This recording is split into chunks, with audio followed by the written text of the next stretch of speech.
আসসালামু আলাইকুম। আজকে চলে গেছিলাম মতিঝিলে। তো একটা টঙের দোকানে বসে আমি একটা কেক খেলাম। কেকটা খেতে ভীষণ মজা ছিল। আসলে আমি কোনো জায়গায় গেলে খাবারের টেস্টটা ফার্স্ট দেখি আর জায়গাটা পরিষ্কার পরিচ্ছন্ন কিনা সেটা দেখি। আমি আসলে খাবার খেতে গেছি, ডেকোরেশন না। তাই খাবারের টেস্ট আমার কাছে সব থেকে বেশি ইম্পর্টেন্ট ডেকোরেশনের থেকে। তবে পরিষ্কার পরিচ্ছন্ন হতে হবে। তো আজকে চলে গেছিলাম রিজিকের এটা হচ্ছে নতুন একটা রেস্টুরেন্ট মতিঝিলে ওপেন হয়েছে। এটা বেশ কয়েক মাস থেকেই ওপেন হয়েছে, তবে এখনো তাদের ডেকোরেশন শেষ হয়নি। তাদের একটা লাইভ কিচেন ছিল, সেখানেও গিয়েছিলাম দেখতে। তবে এখনো তাদের পুরোপুরি কাজ কমপ্লিট হয়নি। তো আমাদের খাবার তারা সার্ভ করে দেয়। আমরা প্রথমে নান রুটি গ্রিলটা দিয়ে শুরু করলাম। অন্যান্য জায়গার থেকে হচ্ছে এই রেস্টুরেন্টে 40 থেকে 50 টাকা নান গ্রিলের দামটা বেশি রেখেছিল। তাদেরকে জিজ্ঞাসা করার ফলে তারা বলেছিল আমাদের তার টেস্ট একটু বেশিও মজা হবে, তাই দামটাও বেশি।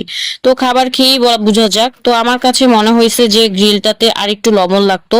মেয়োনিজ দিয়ে খেলে চলে, তবে আরেকটু লবণ হলে আরো বেশি মজা হতো। তবে তারা যে এক্সকিউজটা দেখাইছে দামের, এটা আসলে আমার কাছে একদম অযৌক্তিক মনে হয়েছে। যেহেতু খাওয়া দাওয়া শেষে আমি হচ্ছে চা খাবো, তাই রসমালাইটা হচ্ছে আমি খাবারের মাঝখানেই খেয়ে নিলাম। রসমালাইটাও আমার কাছে খুব একটা মজা লাগে নাই। আর দুধটা একদম পাতলা ছিল, তোমরা ভিডিও দেখেই বুঝতে পারছো। তবে গ্রিলটা খুব ভালো কুক হয়েছে, এটাকে আমি মাইনাস করতে পারবো না। কুক হয়েছে খুব সুন্দর। আর এতগুলো টাকা দিয়েছি, কুকটা ভালো না হলে তো এটা কেউ খাবেও না এত টাকা দিয়ে, রাইট?